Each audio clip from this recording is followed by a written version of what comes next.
Right? Thank you, Alima. So, good evening, beloveds. My name is Rashida Rabia Faid. I'm a Muqaddam Sufi leader in the Sufi community in Florida. And I'm so pleased, to introduce our sister Aisha Sherie McGuffey. Aisha is a Sufi teacher and a healer and a mentor.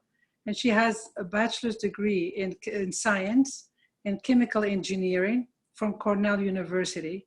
And she also has a master's degree in divinity from the University of Spiritual Healing and Sufism.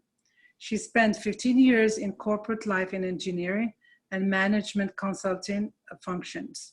She's an American Muslim convert with a deep love for the Prophet Muhammad sallallahu alaihi wasallam. Aisha taught grad classes for the university, for USHS, including a series about the Prophet Muhammad sallallahu alaihi wasallam. Aisha was given permission to teach, facilitate promises, and serve as a community leader by Sidi Sheikh Muhammad al-Jamal. She lives in Tacoma, Washington, and is a leader with the Pacific Northwest Sufis. She has facilitated local, national, and international events.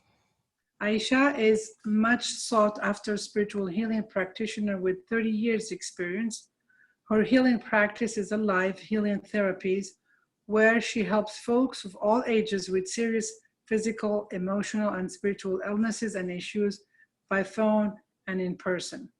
Aisha has served 5 years in prison ministry and 2 years in hospital and hospice chaplaincy, serving people of all faiths and philosophies. She's beginning a new chapter with Providence Health, working in an innovative program to help Medicaid and Medicare elders stay independent longer despite deep illness. Tonight, Aisha will speak on the Sufi perspective on good and evil. Welcome, Aisha, and thank you so much for being part of this program. Thank you. Alhamdulillah, it's so nice to be here. Thank you for inviting me. I feel humbled by your invitation. Thank you. Oh my God. The pleasure is all. Thank you.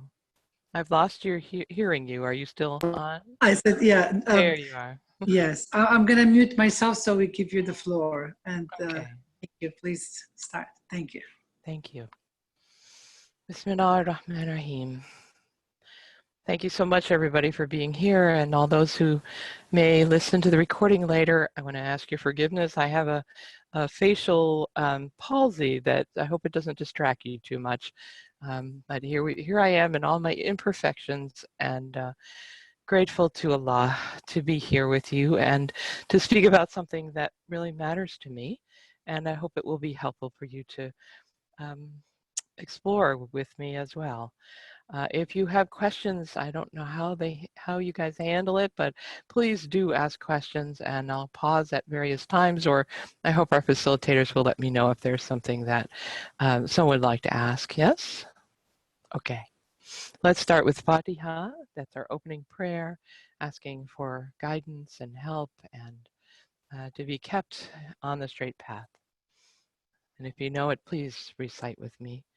أعوذ بالله من الشيطان الرجيم بسم الله الرحمن الرحيم الحمد لله رب العالمين الرحمن الرحيم مالك يوم الدين إياك نعبد وإياك نستعين اهدنا الصراط المستقيم صراط الذين أنعمت عليهم غير المغضوب عليهم ولا الضالين آمين. O Allah, O most merciful God, O Divine One, here we are together, wondering what it is that you want to say, what it is that you want to move in our hearts, because we know that you are the doer and the maker and the love and the mercy. And we are at your service, O Allah, at your service. Please open the way for what you want and speak with my voice and hear with my ears. And please, O Allah, these are your ears and your voice. Please open the hearts, including mine, O Allah, for you are the one. Please let us worship you together in our thoughts and deeds. Please help us to know you better as you have asked us to do. Thank you, Allah. Thank you, Allah. Thank you, Allah. Ameen.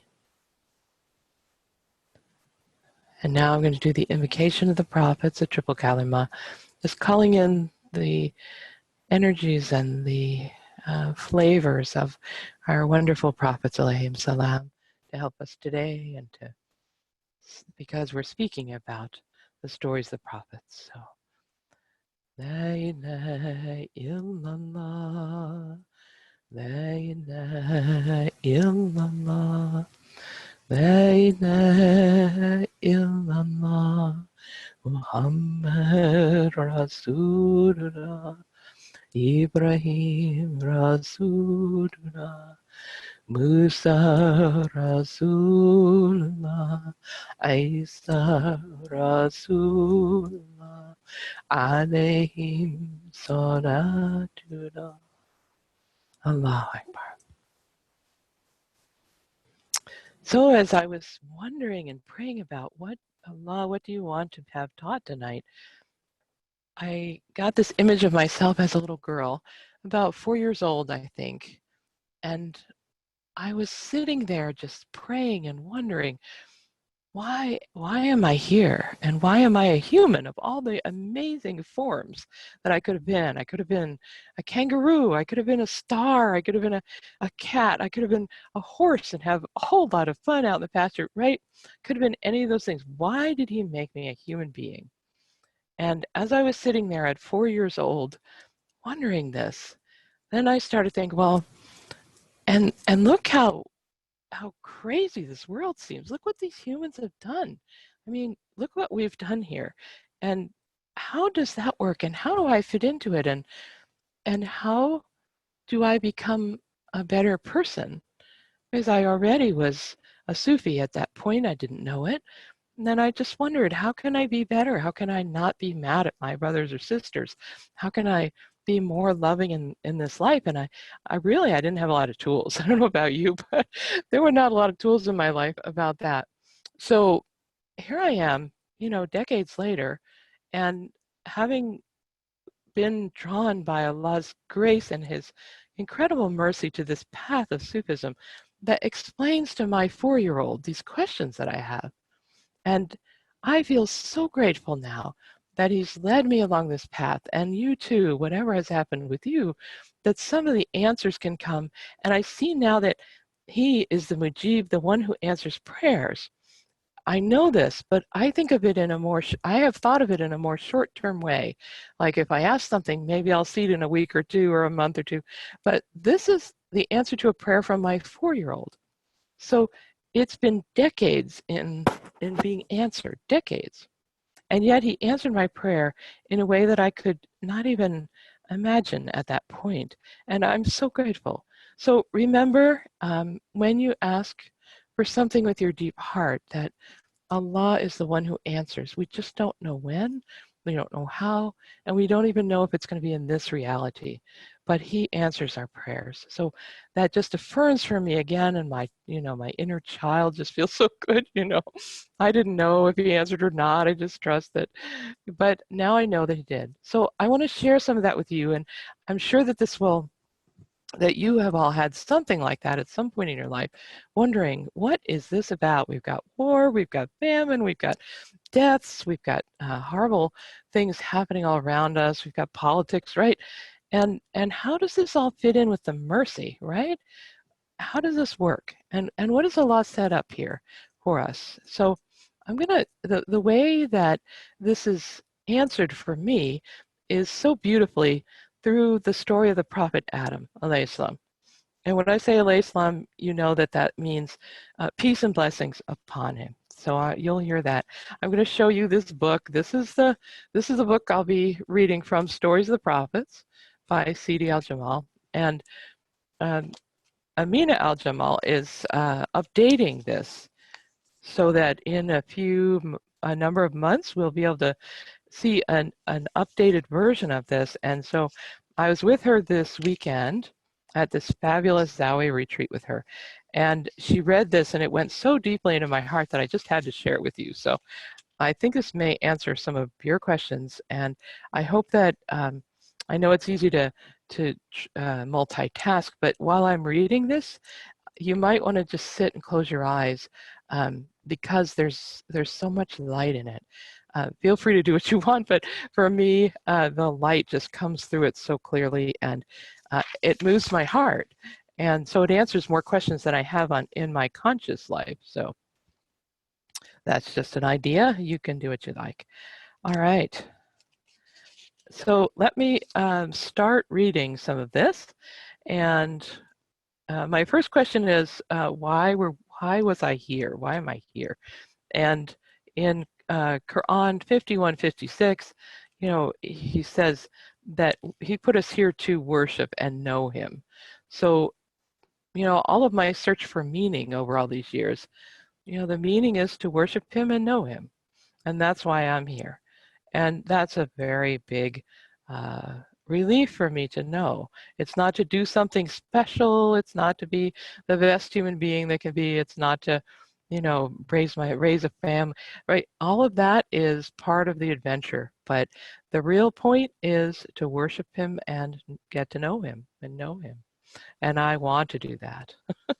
So I didn't know it was so simple. I spent decades looking, but there we are, right back to the beginning.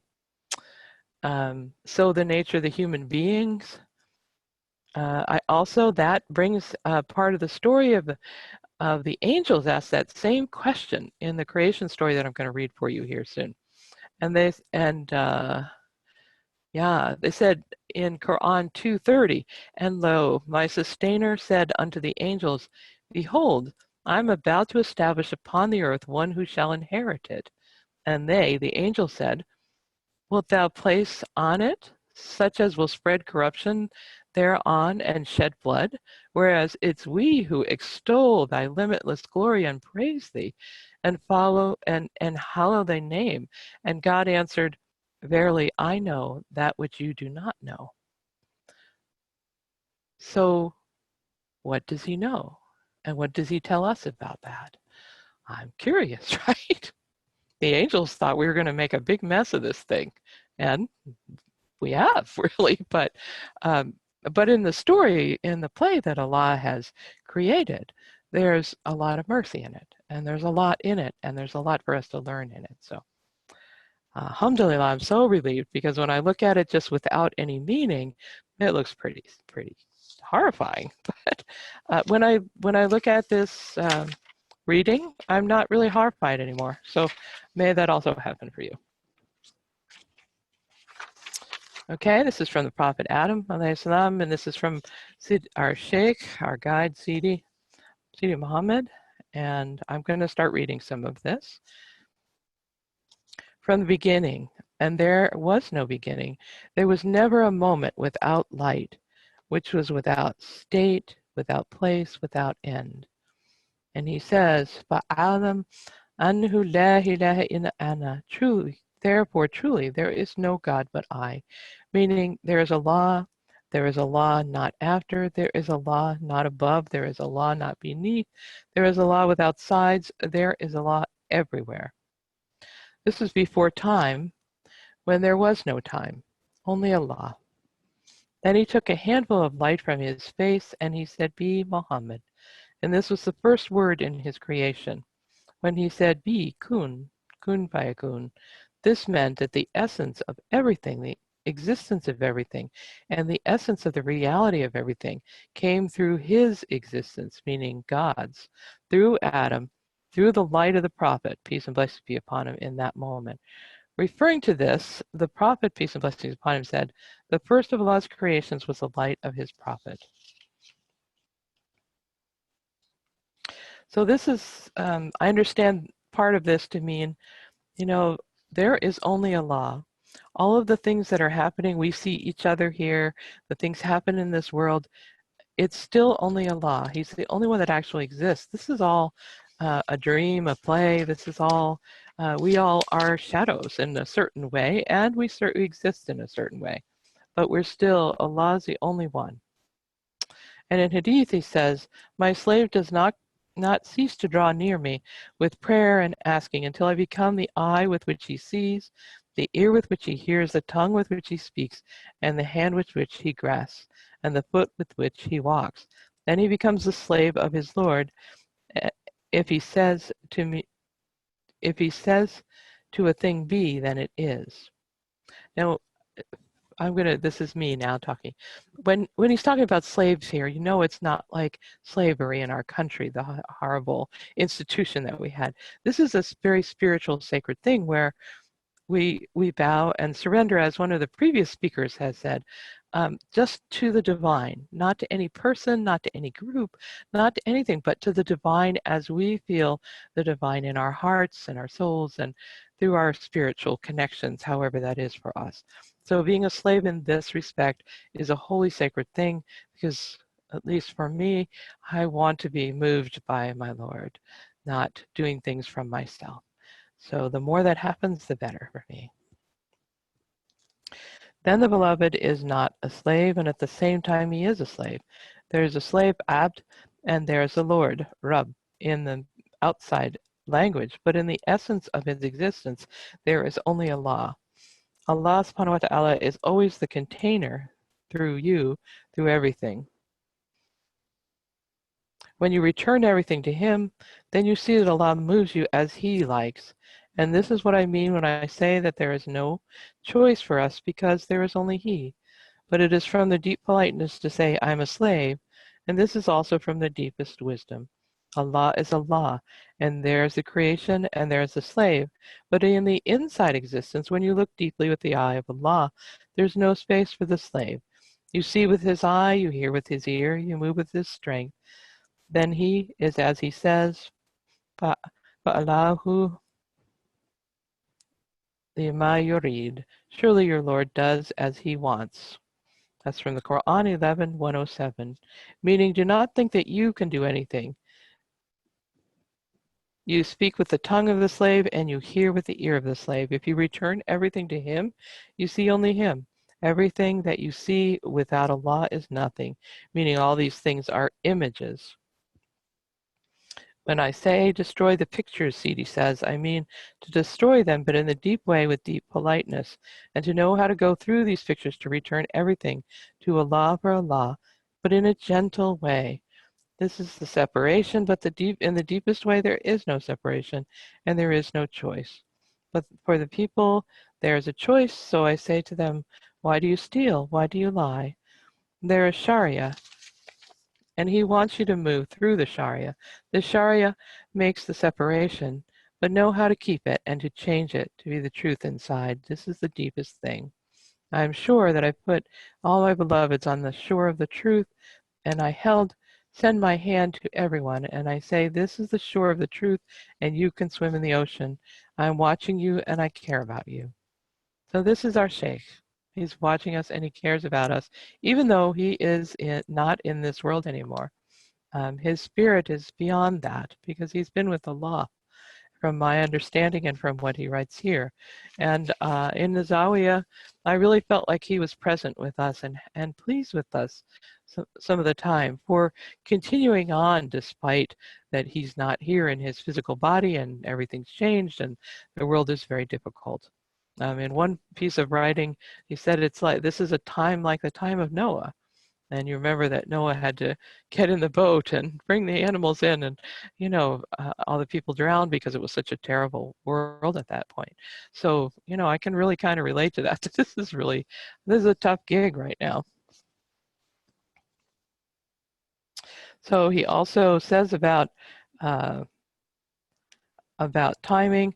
Once somebody asked Sidi Abdul Rahman, this is Sidi's guide, beloved, what is the order from your beloved God today, now? And Sidi answered, he created everything when he said be, but for all these things, for everything there's a right time. He created them from the beginning, and when the time comes for each thing, he shows it to us. This does not mean that each thing is created now. Even this world, which I have spoken now, was created before. Sometimes you see that he raises something up and he puts it high up, and sometimes he puts something else low down. This is from the beginning when he said kun, be. Also the knowledge of Adam which Allah wrote in his heart, and the names of everything which Allah gave him came from this word, and every prophet carried this word. This is the book of Allah, and this is the Holy Quran. So my understanding here, part of what he's saying is that there's a time for everything, and a lot of it's already been imagined and created by Allah, but it unfolds and reveals itself like a good story does. And sometimes our minds want to know. We want to know what's coming in the future. We just feel desperate that, we need to know which direction to go in, and somebody's got to tell us somehow. But as a human being, there's a beauty to patience and knowing that Allah already knows this, but He'll tell us when He's good and ready, and He'll show us when it's good and ready. And with my example, with my 4-year-old child, I didn't know it would take decades, but it's beautiful. His timing is perfect. He knows exactly when to do it. So for any of you, if you think about this for yourself, think about something that you really want to know about and you feel uncomfortable that you don't know, and it's scary because there's so many options. You think, I wonder if I'm going to get it. Is it going to be clear? I'm going to miss the boat. How can I act and move without knowing? And one of the answers is, from Siddhi's advice here, is to trust Allah, to hold on to the rope of Allah, to know that He is going to reveal it to you and you're going to get it. There's going to be no choice for you. You will get it. There may be a process to get it, but He's already figured it out. He already knows what it is. And so there's a way that we can rest in that. And I like to be able to rest my heart so that I'm not scared and worried about this. And for me, it's one of the hardest things, is to not know and to be in that zone where it's just not clear. It's easier to just be plowing ahead and going with things. But as a human being, that's one of the things that helps us to not get all wound up and not turn to the things of this earth, is to just be patient and really know that Allah has got it and He's got us. So, all right, so here is more clearly about the creation story starts here. When Allah subhanahu wa ta'ala looked at His face, He said, I want to see my face. And excuse me, face means existence, in something like that. Essence. Instead, it's not face. In the physical world, it's the essence of who Allah is. And I want to see my face and to see myself through my face. So He took from His face and said, be the essence of the light of the Prophet Muhammad. From this moment, this light remained as Allah had ordered, and the song of the word Allah began to sing, La ilaha illallah Muhammadur Rasulullah. And when he looked from himself to himself, he saw himself God.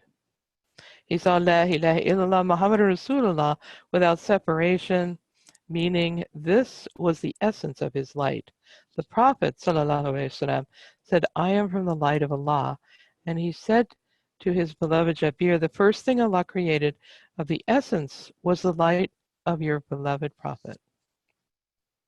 Allah then took from the light, from the essence of the spirit of Muhammad, peace and blessings be upon him, without separation and without parts, and said, be Adam, be the essence of the spirit of Adam. Now the Rijal, the kind of the humanity, meaning the essence of the light of the Prophet Muhammad, peace and blessings upon him, came inside Adam. So now this is my understanding, this is the creation of the humanity, which includes us.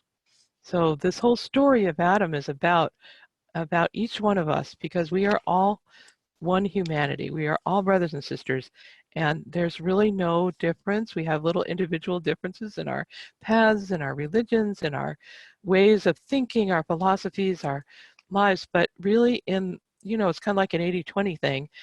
That's 20%, and even somebody that seems really, really different than me, I know they are still 80% the same as me. We have the same worries and the same fears and the same things to overcome and the same issues to work on our walking to Allah if we choose that. So that's what he means by the kind of humanity. That means all the men and women throughout time, all the men and women who come after us, that it's the same thing. And we are, if we knew our religions well, it would be the same. And if we knew ourselves well, we'd be the same. So that helps me to understand that as a human being, it's not just me being you know, having a problem or or being imperfect or not understanding or whatever it is, that every one of us is going to go through something like that, whatever I'm facing. So I'm really not alone, even in the humanity. I'm not alone with Allah, because He is the ever-present and the all-pervading, and the one who answers prayers.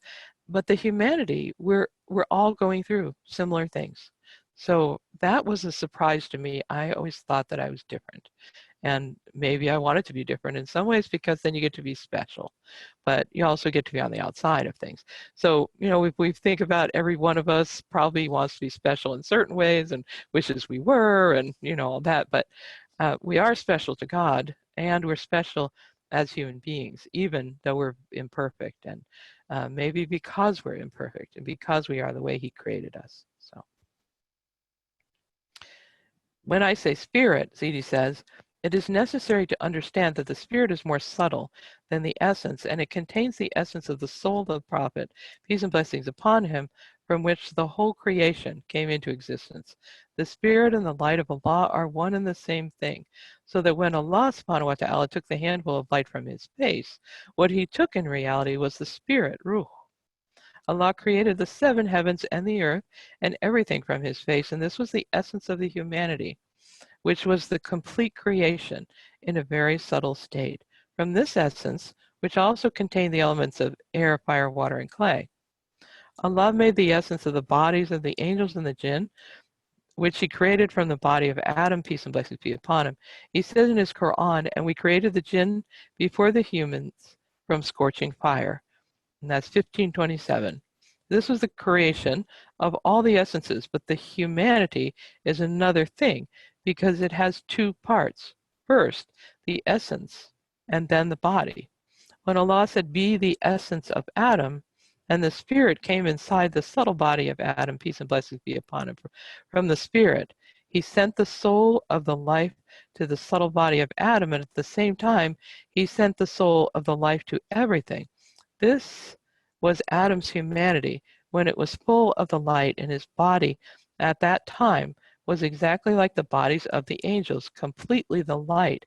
However, Adam also contained the elements of air, fire, water, and clay in a very subtle state.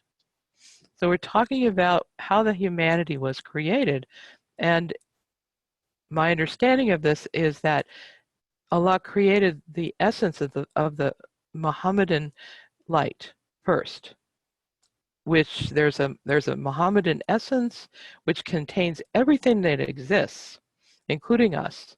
And there's a Muhammad, peace and blessings upon him, who was a man. They're not separate, but they're 2 different manifestations. And we descend from the Mohammedan essence, and it was light, and it was from the essence of Allah. So we are blessed to have descended from such a one, from such a light. And we too had a body of light that He says here, it was full of the light, and the body was exactly like the body of the angels. Can you imagine that we actually came from bodies that were like angels? Really? We look around you look around at what we've done and what we do every day and how we think, say, angels? Really? They praise and sanctify God all day long, and here we are, you know, not doing that most of the time. So so I think that's kind of cool that Allah actually created us from the light of His essence. Sometimes it's described as Allah breathing His light into us, but in this case, we're talking about the subtlety, the subtle body of the humanity, which eventually comes down to the earth, and like the Prophet Muhammad, it becomes a form and becomes physical. But before that, we actually, each one of us, or all of us together as the humanity, as the Prophet Adam, and as our Father in the Spirit, Muhammad, came from the light, and we are descended from that. And this is our essence as well as His essence. So it's logical that if we came from that light, that's how we follow back to get closer to Allah. That's how we follow back to our essence, which is where the part of the secret for us is, as human beings, is to be able to get back there to where Allah started us. So That's my idea of this. Inshallah, there's some truth to that. Adam now lived in his first garden in the world of Al-Azal, the world of pre-eternity, alone with Allah. Now, think of this as, when I say Adam alayhi salam, put your name in there. Imagine that this is you. This is how you were created. It's a really interesting thing if you don't like put it outside as somebody else. Think of it as, put your name in here when I say Adam, because in a way, since we're all the humanity, he's our father in the body, and he's us, we're him. So try that out, see how it feels to you. It's kind of an interesting thing, at least for me, a surprising thing to imagine myself in his place. Okay, Bismillahir Rahmanir Rahim. Okay, and pre-eternity, alone with Allah, without male or female, without anything of a material nature. So there were no animals, birds, fish, or trees. These existed only as Adam did, without form, shape, or color in the world of Allah. He says in his Quran, the heavens and earth were of one piece, 21:30. After that, the order came from Allah, and he said, be the kind of humanity, be Adam in his presence. So that's taking him from his light body, if I understand correctly, into a presence, into a consciousness, maybe. Then he created the heavens, the earth, the stars, the mountains, and the rivers and the oceans. Until that moment, the heavens and the earth were of one piece, united and turning all the time. But now a separation came between them, the heavens and the earth. When the soul of the life entered Adam, salam, and he began to have a subtle presence, Allah sent the soul of the life to everything. So as I have said, and the heavens and the earth began to move apart. So did you notice here that Sidi's talking about Adam alayhi salam as he kind of descends more and more, less subtle, into less subtlety, that the animals and the birds and the trees, that they were all part of Adam alayhi salam. So our love for these things is part of, because they came from our Father, they came from our essence, which is Allah's essence, as he translated it down into this physical reality. So I think that's kind of cool, because I've always loved the animals and loved the trees, and the nature is so beautiful and amazing. And there's a way that there's an intimacy we can have with these beings. And I wondered why that was so. And I see now that in this story, it provides a reason, is that we're all from the same essence, and they actually came out of the essence that was the humanity, and we came out of the essence that was the Prophet Adam alayhi salam, and he came out of the essence of the Muhammadan reality, and that came from Allah's face, which is his essence, and he wanted to see himself.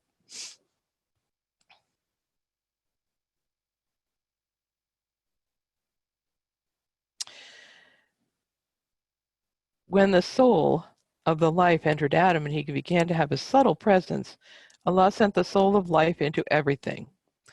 They remained in this state for 40 years in Allah's time, until the earth arrived at its right place. This was the second garden for Adam alayhi salam with Allah, and the second period of 40 years in the time of Allah, in which every day is 1,000 years in the time of man. Before this, the earth could not have given life to anything, because it was mostly made of fire. So Adam alayhi salam and us within him as the humanity spent thousands and thousands of years with Allah, even in this subtle body, not to mention being with him completely in the world of Al-Azal, the pre-eternity.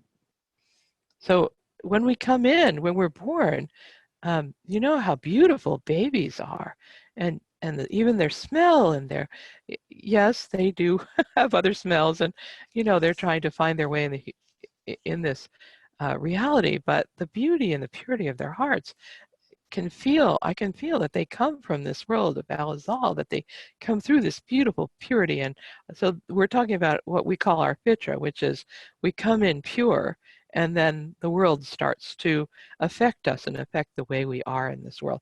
But this story, as Sidi is presenting it to us, is telling us that we came from light, we came from the face, the essence of Allah. All of us as human beings, even if we have committed bad mistakes and bad crimes, we are still of the essence of Allah because we're humans, and He's made it this way. Sorry, I keep losing my place here. Okay. It says in the Quran, everything that is in the heavens and the earth glorifies Allah, 24:41. There's an existence in the fire, and there's existence in the intense cold. The existence in the fire is like that of a station of Ibrahim, peace and blessings be upon him. All the fire in the world, both inside the earth and the fire that people make, including weapons, is one part of the 70 parts of fire which were in the beginning when the heavens and the earth began to move apart. Until now, there is a separating between the earth and the heavens, which continues and will continue until the earth returns to how it was before. When Adam began to leave his subtle body, and at the same time Allah made the separation between heavens and the earth, this was because Adam now began to be a human being. Allah took from the earth the clay for the body of Adam, which he sent Jibril, peace and blessings upon him, the angel, to take from the land in 3 parts. And there's a whole story around that, about where he took it from, and we'll leave that for another day. All right, so while Adam was still in his subtle body, and before Allah created his physical body, He sent all the spirits through Adam from the spirit of the Prophet Muhammad, peace and blessings be upon him, which was the first spirit, without beginning, without end. All the spirits were like fragrances, which went out from Adam, alayhi salam, from his nose to his back, and from there to his feet, and in that moment they went out for all humanity from the beginning to the end. In this case, Adam means al-insan, the human being. There is only one spirit, which is like the sun, and the fragrances from that spirit are like the rays of the sun. The beloved sees himself now in his tomb, but he was before he is now. Adam is Adam always. So talking now about even coming into the physical reality of Adam, of the human being, and that all of us were present when Allah created Adam, and we, over time, Allah reveals us. Allah gathered the spirits from all of humanity and sent His word to them, saying, "Am I not your Lord?" And some of the spirits answered, "Yes, you are our Lord." Bala, Shahidna, yes, you are our Lord. And these were the beloveds of Allah. Others did not answer. In that moment was the complete world of the unity with 2 parts, one from His right hand full of the light, and one from His left hand full of the darkness. And in His wisdom both were from Himself. Hi, I'm hearing some voices. Is there a question?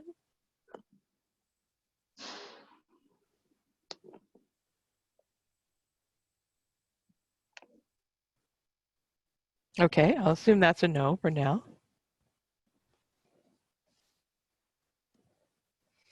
I'll read that again. Others did, okay. Allah gathered the spirits of all humanity and sent His word to them, saying, "Am I not your Lord?" And some of them said, "Yes, you are our Lord." These were the beloveds of Allah. Others did not answer. In that moment was the complete world of the unity with 2 parts, one from His right hand full of the light, and one from His left hand full of the darkness. And in His wisdom, both were from Himself. So as I read that, I feel really blessed by that, because there are parts of me that I feel still hold darkness in them, and there are parts that seem to hold light, and sometimes I can't really tell the difference. And to know that they're both from Allah, they're both from His essence, they're both passed down through the Prophet, through the Muhammadan reality, and the Prophet Adam alayhi salam, that both of them are from His life and light. And so the light of his face, of his essence is in each one of us, whether we're an axe murderer or not. And you know, I've been worked in the prisons, and there are some hearts in the prisons that are really amazing and surprising. And because we're all human beings, and if I grew up the way some of them grew up, I might have been in jail too. And as I get to know people, yes, there's evil, and yes, there's good, and are we not all mixtures of the dark and the light? So, and it's all from his face, and it's all from his plan that we might get to know him, which is the point of our existence. Am I not your Lord? 7:172. Although some of the souls did not answer yes to Allah's question, this was in fact the complete world of the unity, because it did not mean they did not believe in him, but they did not answer yes, but at the same time they could not know. Some of them were like Iblis, meaning the devil or Shaitan, from the beginning to the end, and some of them were like Adam, peace and blessings be upon him. So from that moment, there were two paths, which continue to this moment through Adam, alayhi salam, and through Iblis, a'udhu billah. It is also from his wisdom that some souls did not answer, but their silence did not mean that they didn't believe, as I have said, but they gave themselves a choice. And yet at the same time, there was no choice in their case, because he wants to see himself through the darkness as well as the light. So, okay, if I think there should only be light in this world, then I'm kind of missing the boat, because he says here that Allah wants to see himself in everything. That means in the dark and in the light. So for me, that gives a kind of an ease to my heart, because I don't have to be perfect. I don't have to be all light. I don't have to be what I think I should be, whatever that is in the moment, because it's all leading to Allah, and it's all part of what Allah has given. And he created this with a purpose, that we might know him. So as most of us know, with the walking, we encounter the things that need to be polished, that need to be moved to a different place and transformed. And that's one of the ways that we get to know him. So the darkness has a purpose within ourselves as well as in the world, that there are ways that only he knows, that there's mercy in there, and there's mercy in everything, and he has a plan.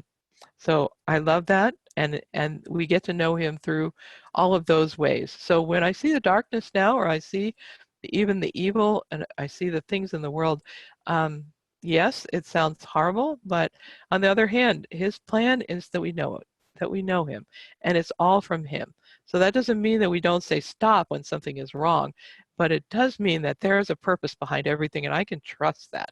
I can really trust that something good is going to happen out of all this horror, all these terrible things. And I've encountered this over and over and over again, even with having, life and death, illness, almost dying many times, that through all of these things that seem very difficult and sometimes almost evil, can come a cleaning, a walking, a reliance on Allah, and more love and more mercy. So I'm grateful even when it's hard. So that opens, for me, it opens the container to be with many people who are dying, who are, I'm a chaplain, so I get to be with people who are dying and who are seriously ill, or they've just had trauma, or their family has just completely broken apart, or their bodies are breaking apart. Whatever it is, it's pretty horrible sometimes. But when I understand that Allah is walking us, and it's all part of knowing him, and we can know him through those things probably easier than we can know him through a beautiful sunny day, surrounded by baby animals and, baby humans that are acting well and lovable. So we're looking here at the majesty as well as the beauty. So I wanted to stop here and ask if there's questions at this point. I know this is a lot to digest, and I'm hoping that is helpful, but please, if there are any questions at this point, feel free to ask.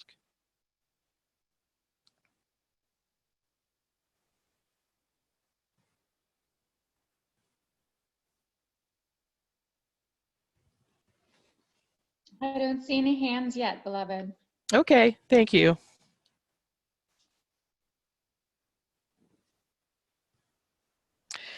Okay, in the case of Iblis, which is the shaitan, the evil, the one who tempts us away, in the case of Iblis, A'udhu Billah, is also from the Book of Allah.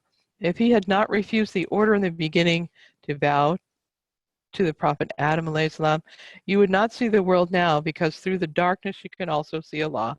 Iblis was created for all the souls who did not say yes when not say yes to be their leader in the darkness, but at the same time he is the bridge to the world of the unity. Why did Allah send the prophets, peace and blessings be upon them all, and why did some of the people refuse his order through the prophets? Alayhi salam. He said, have we not guided him on the two highways? That's Quran 90:10. And Allah guides to his light whom he chooses. 24:35. Everybody has a way, not from now, but from when he says, am I not your Lord?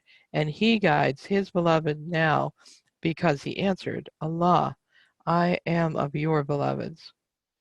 So for me, I'm kind of feel like I'm being asked that often. Am I not your Lord? When I'm asked to surrender to something that seems difficult. And my heart and my soul answer, or they don't at that moment. So the more I'm able to say, yes, my Lord, whatever you want, yes, you are my Lord, the more comfort I find in being a human, because there's guidance. And there's guidance all the time, whether we can find it or not. It still exists in the am I not your Lord? And I can say sometimes, my soul can say, Bella, yes, you are my Lord. But an important thing is that no one knows if he is one of the beloveds until Allah brings him and puts him in around his table. Then he is sure that he is a beloved, but there are many beloveds whose time has not yet come. So if you see someone who is full of mistakes and he is like you used to be, do not say why or what, but look in your heart and pray for him. Allah has guided you to his light. Pray for all those who do not yet see his light. You are the mercy for them. And Allah also says to his beloved Prophet Muhammad sallallahu alaihi wasallam, I send you as a mercy to all. He did not say that I send you for Muslims, or I send you for one part of the people, or I send you only to the special people. But he sent him for all the worlds. He's the mercy from the beginning to the end. He's the Father of all the worlds and the Father of all the spirits. In the reality of the unity, there's only Allah, only Allah. This is a difference between this way and another way. You look with the eye of Allah, full of the mercy for everyone, so you see everything is perfect because you have his love always. If Allah, you have his love always. We have his love always.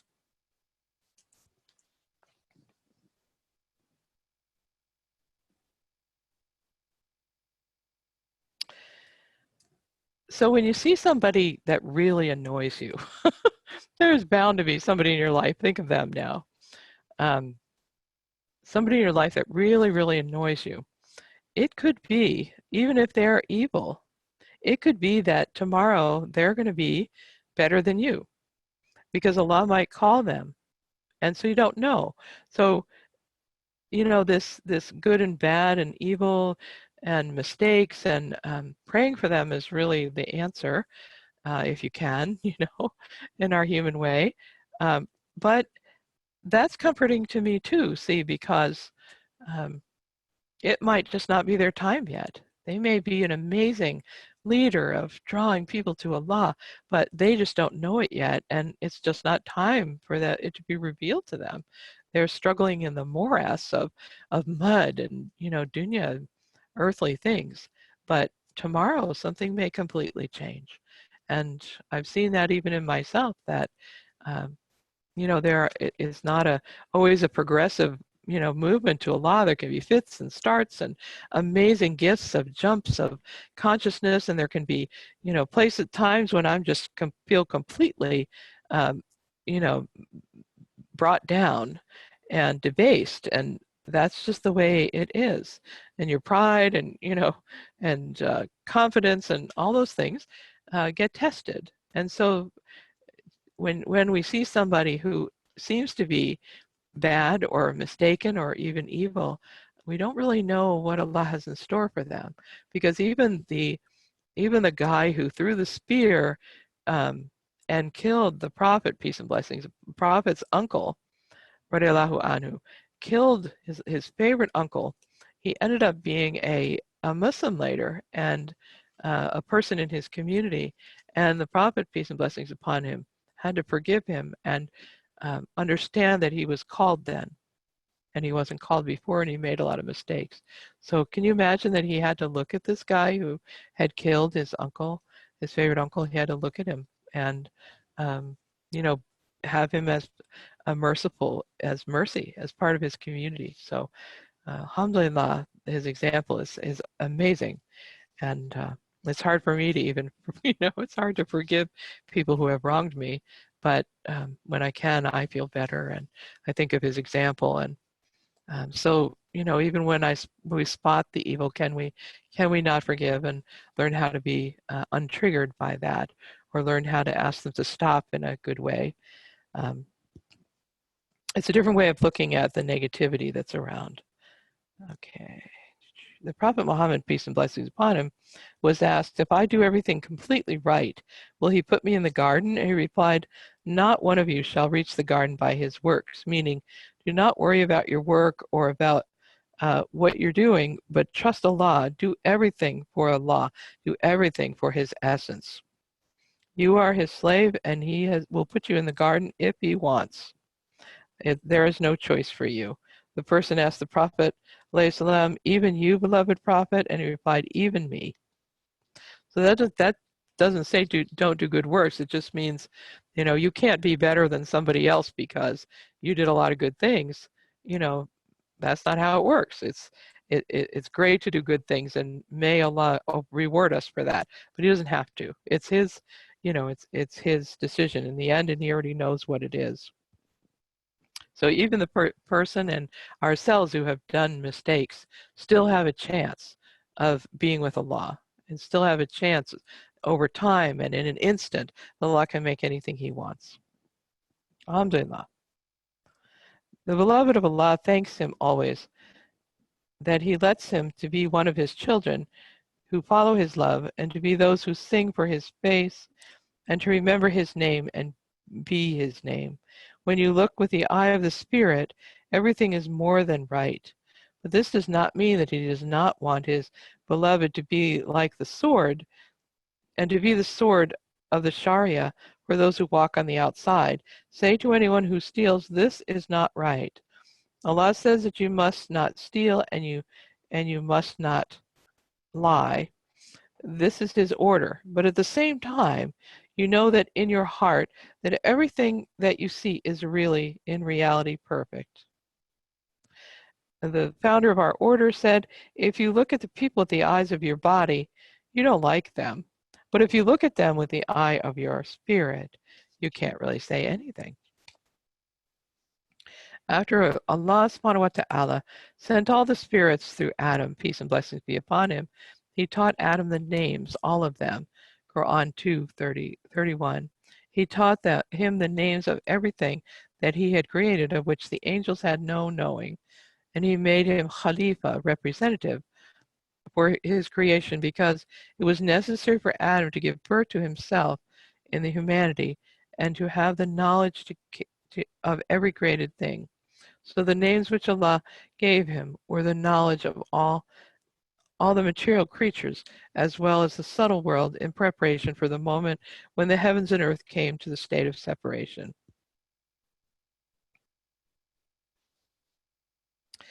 He did not create Adam's body until Adam knew the meaning of all the life and of everything.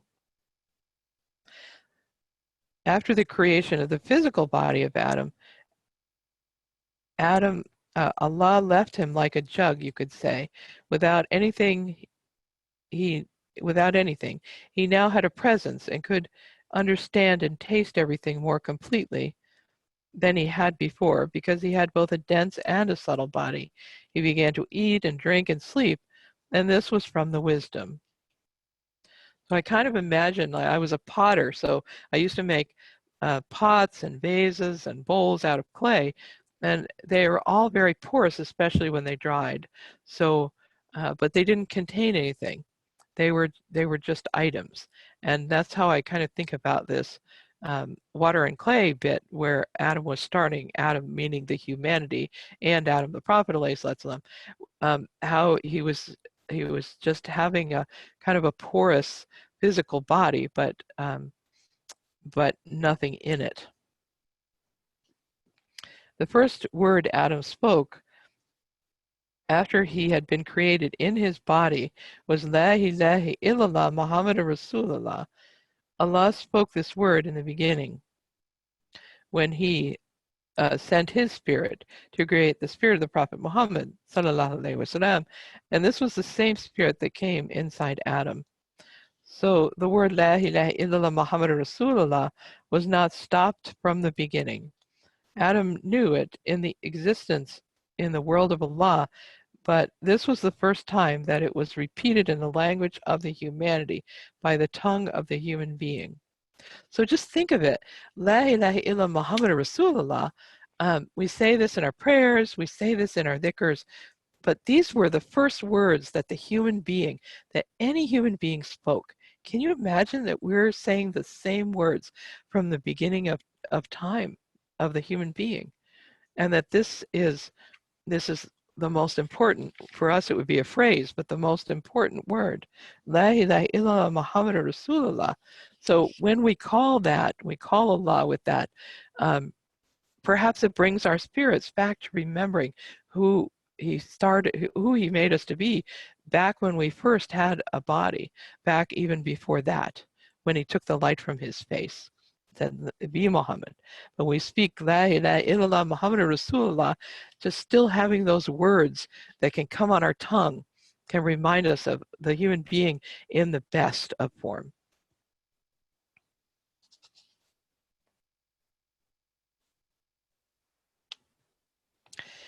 Allah sees himself always in everything, without thing, but he likes to reveal himself through us and to reveal his wisdom through us, but in words the mind can contain. Allah is the love. For that reason, when I say La ilaha illallah, when I say Allahu al-Lahir, Allahu al-Batinu, I mean he is the hidden in everything, and he is the revealed in everything. It says in the Hadith Qudsi, I was a hidden treasure that longed to be known, so I created the creation to know myself. So as we know him, perhaps he knows himself through us, through our adventures that he gives us, that he's created us to have. How beautiful is that? That we're in deep connection with our Lord. So there's a whole part about Eve. I want to start. I want to ask some more, if there's any more questions if there are any questions at this point, or any comments.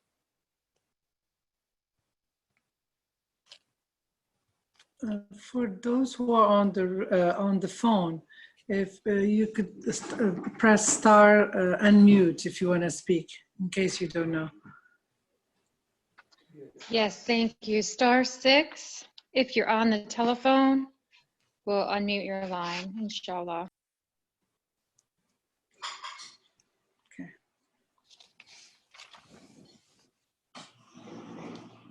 Do you have a question?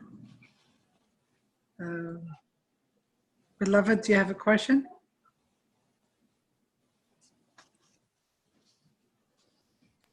I don't see any hands or other lines unmuted. Okay. Very Can good. I ask a Thank question? you. Sure. Yes, Hi. So hi. Assalamu So I was wondering the piece about none of us really know if we have been called. How do we, as people who are walking, give ourselves the solace that we are, that Allah is pleased with us? How how do we do that? How do we know that we've been called? How do we have the certainty that that we're part of that group? That is a really good question. Thanks for asking that. For me, there's a couple different answers, a couple different levels of answers. One is that we're walking and we're connected. We're seeking a lot, however we do it through the walking, and that puts us in a group, in a group, you know, that says, "Yes, my Lord," because we're seeking that. We're seeking Him.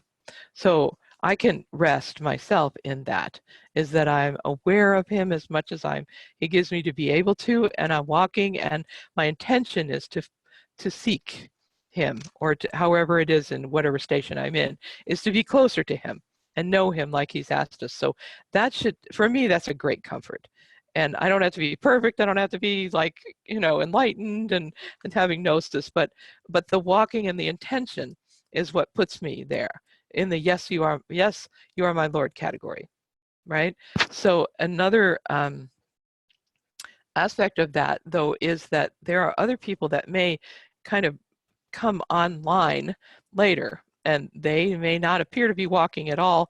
They may be atheists right now, but you know, they may be called later, and they may be ahead of us, and we've been slogging around, you know, walking for years. So, you know, this comes whenever Allah makes it, right? It's not kind of good and bad people in a way. It's just those, sometimes it's those who have been called, you know, at the time when we meet them, and there are some that are called later, and there are some that are not called at all, and then, you know, they'll have an experience, and we'll all have an experience once we die. So there's a timing thing about it, and there's also the thing that we really don't know what Allah's going to make with us in the end, you know, on Judgment Day and beyond.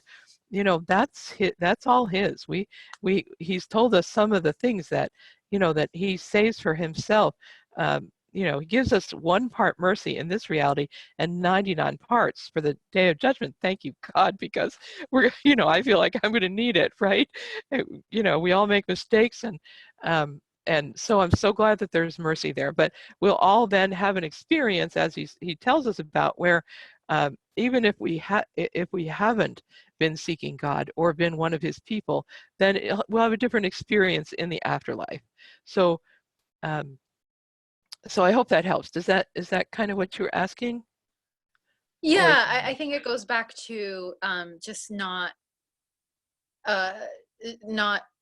trying to reach perfection, and even knowing that it's really not our effort, and that the best that we can all actually do is just say that I'm walking, you know, Yeah. and wherever it is that we land, what we achieve, what, but the minimum, I suppose, is that at least we can just say, I tried, by at least entering the path and trying to walk it.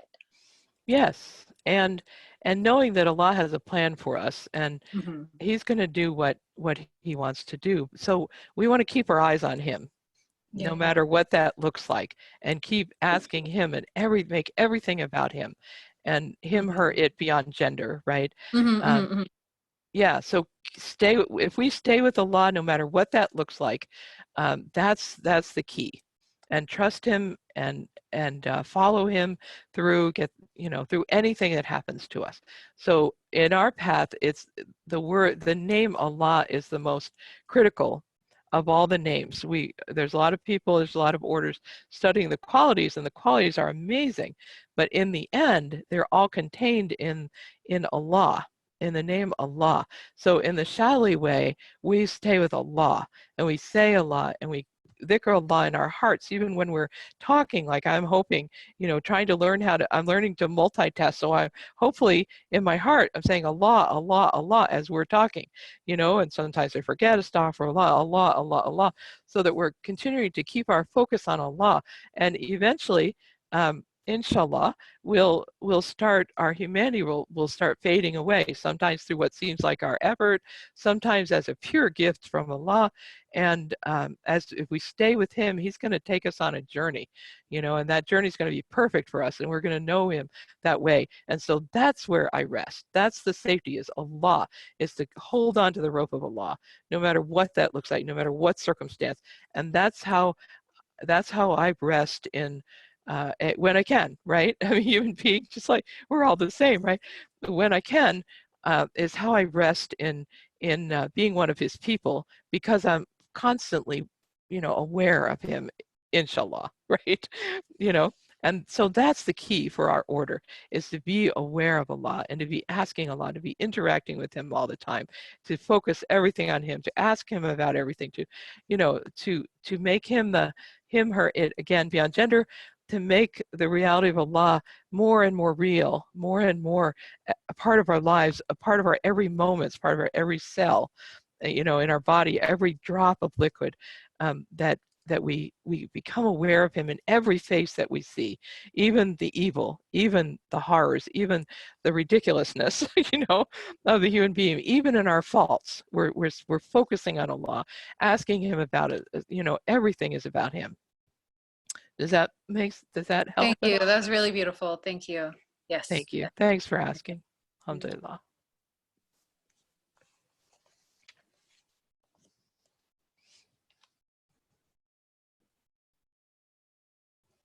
Okay, so Rashida, is it 6:30 that where we end? We Or end 9:30 your time? 9:30 our time. Okay. Can I just make a little comment? Yes, please. With regards to when we talk about, you know, like the evil and the goodness, you know, it's like we're talking about duality, and yes, we want to be above duality. We want to enter unity, you know, when we look at what's going on. Sometimes, you know, it could be understood by being fatalist, you know, that everything is predestined and there is no free will. Mm-hmm. And like you said earlier in the Quran, that Allah showed us the two paths. So we are shown the two paths, and then in those, sometimes we are thankful and grateful to Allah, and then sometimes we cover the truth. And that's a choice that we also make in this world. So we want to like stick to Sharia or divine laws, like you mentioned earlier, and we do our part by, you know, not lying, following the orders of Allah and surrendering to those orders. And when something negative happens or difficulties happen, that there is something that Allah wants to teach me to be a better person. And like you said, to surrender to that and to accept, and not to say why or what or judge ourselves or self, you know, beat and punish, because God is merciful. I mean, light is, even darkness, like it's the absence of light. It's there's no darkness. It's just you know, when you go to a dark room, you take a light, a little candle, and it's light. There's no darkness there.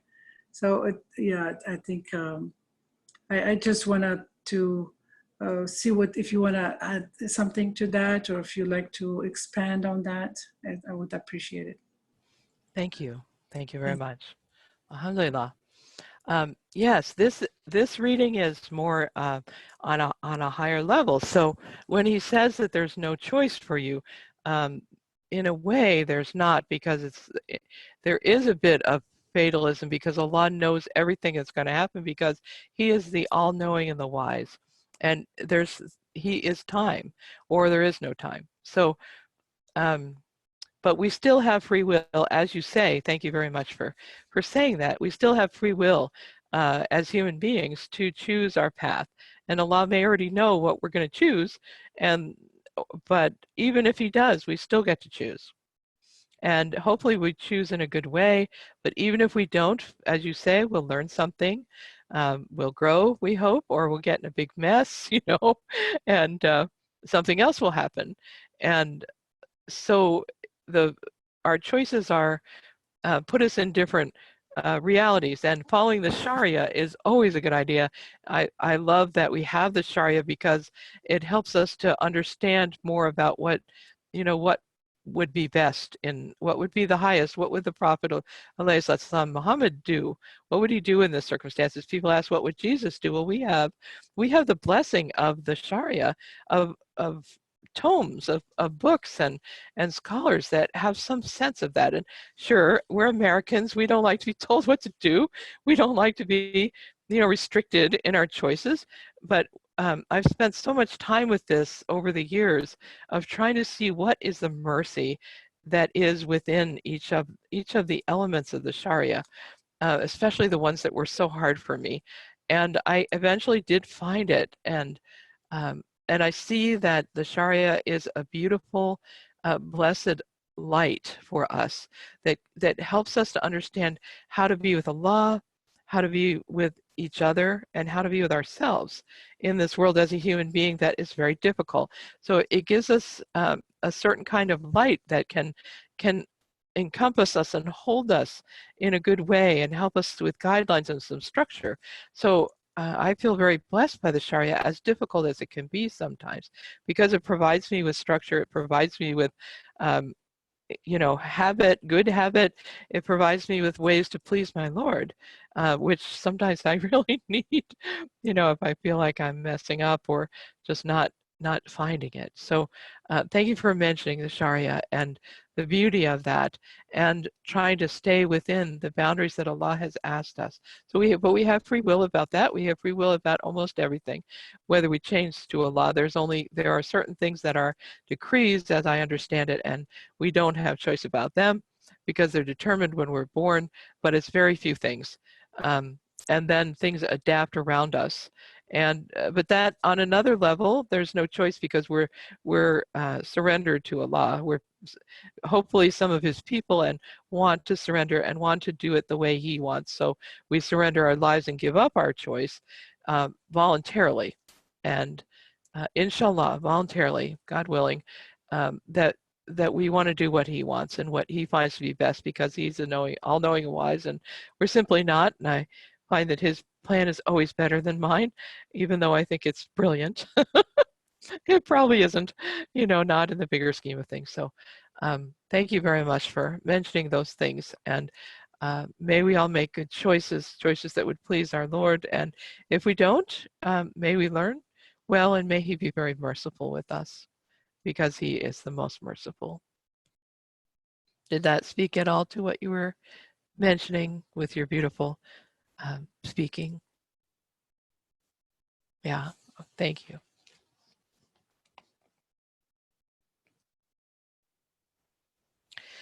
So there's a whole section in here about Adam and Eve, and the bottom line of this, as I understand it, please go back and read this, is that Adam and Eve are one.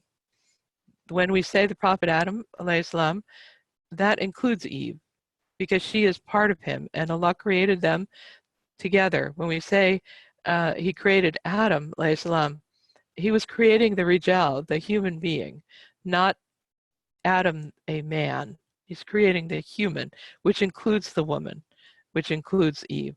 And they're part of each other, and they're inseparable. They're not able to survive, in the humanity without each other in a general way. So Sidi speaks beautifully about that. And I'm not going to be able to read all that to you.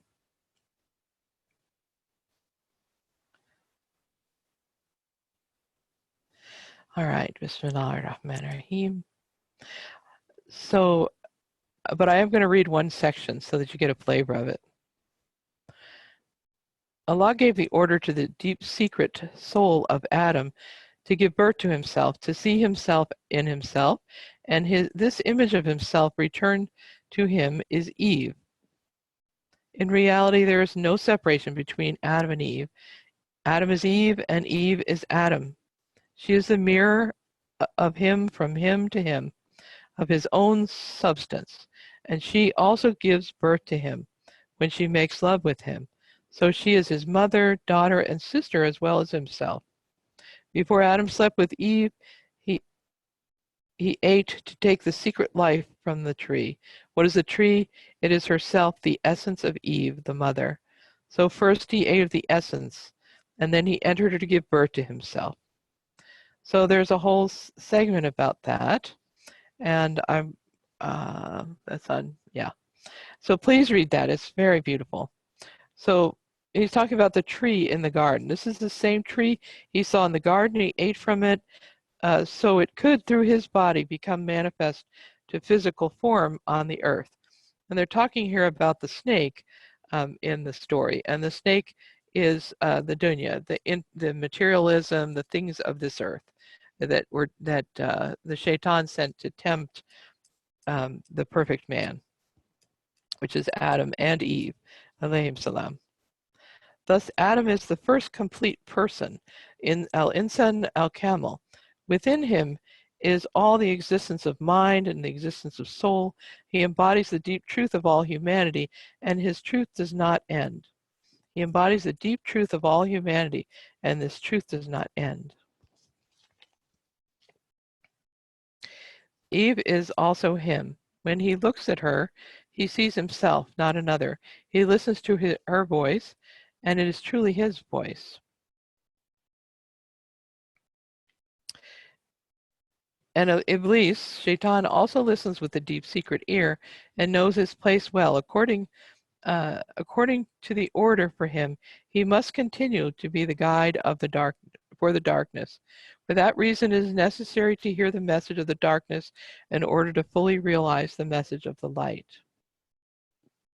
The spirit of the truth of Adam wants to guide his sons back to the first garden, the paradise of the presence of the unity of God.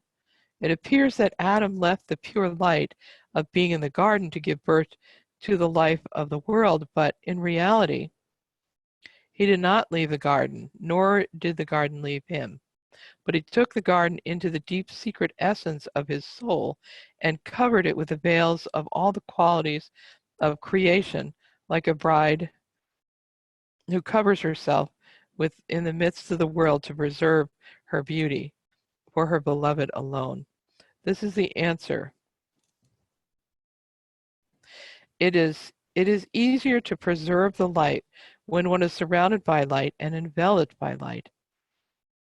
But the task of Adam, and therefore us, the task of Adam and the sons of Adam, is greater, to preserve the deep secret light of the garden in the midst of the veils and the darkness of the created world. So for me, I underline this because, we think that angels are fabulous, and they are. But when Allah said, I know what you don't know, when the angels are asking, why do we bow to this humanity, to this human, when they're going to make a mess, they're going to spread corruption on the earth? And his answer was, I know what you don't know. And here's something that CD says that it means. It's easier to preserve the light when one is surrounded by light and enveloped by light. But the task of Adam, meaning the humanity, and the sons of Adam, the rest of us, is greater, to preserve the deep secret light of the garden in the midst of the veils and darkness of the created world. So here, for me, he's really telling us part of our legacy from the Prophet Adam ﷺ is that we have to deal with all this darkness and find Allah in it anyway. Find Allah in everything. And that's hard. So, this is a very hard task that we have before us, and Allah is the most merciful. So this is part of being a human being, and that means we're going to run into difficulty, we're going to run into hardness, we're going to run into evil, we're going to run into darkness, all sorts of things that are difficult. And Allah has created us this way to find the light, to find Him within it somehow, even if it seems impossible. He is there somehow, and we have the legacy of being able to find it, inshallah, to find Him. For that reason, Allah sent prophet after prophet to preserve the deep secret truth of Adam and to keep it alive in his sons, those who have ears to hear. After Muhammad, the seal of the Prophet, sallallahu alaihi wasallam, this wisdom is passed down through an unbroken line of guides who are the awliya. Adam, peace and blessings upon him, saw Eve for the first time in the very moment everything in the creation was also created. When Allah created Eve, in reality, He created her from the soul of the Prophet Muhammad, sallallahu alaihi wasallam, and also from the heart of the soul of Adam, peace and blessings be upon him. From that creation until now, all the souls of the sons and daughters of Adam carry the knowledge of the beloved deep inside the soul. So Sadie is helping us understand that our legacy as humanity is being able to carry that secret, that beauty of Allah inside of us. And alhamdulillah, this is an amazing gift, even how it looks today. May it manifest in us. May it open the way for us. So I see that we are almost out of time today. I'm going to find the last bit to read to you and then open for questions if you have any.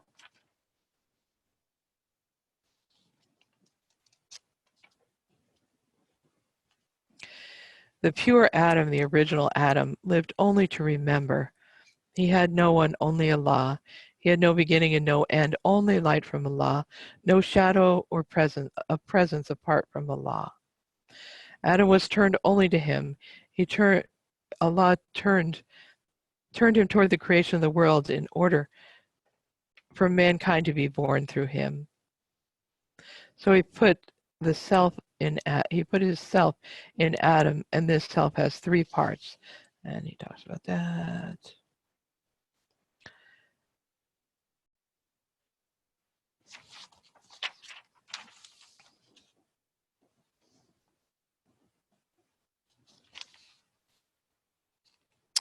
This is a very rich reading, as you can tell, and very deep.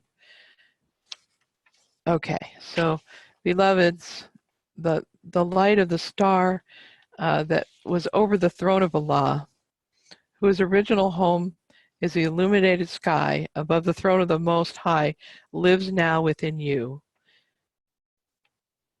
If you wish to discover and to liberate this light of your own original wisdom, it is necessary to distinguish the primal truth body of the Prophet, peace and blessings upon him, from the body of water and clay. So let me read that again. Beloved, the light of the star whose original home is the illuminated sky above the throne of the Most High lives now within you. If you wish to discover and liberate this light of your own original wisdom, it is necessary to distinguish the primal truth of the body of the Prophet, peace and blessing upon him, from the body of water and clay.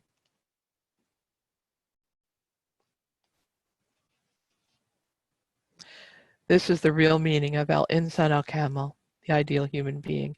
This is you, my beloveds, who carry his truth and all that Allah gives to know that there is a difference between the presence of the Prophet, peace and blessings upon him, and his reality through his truth.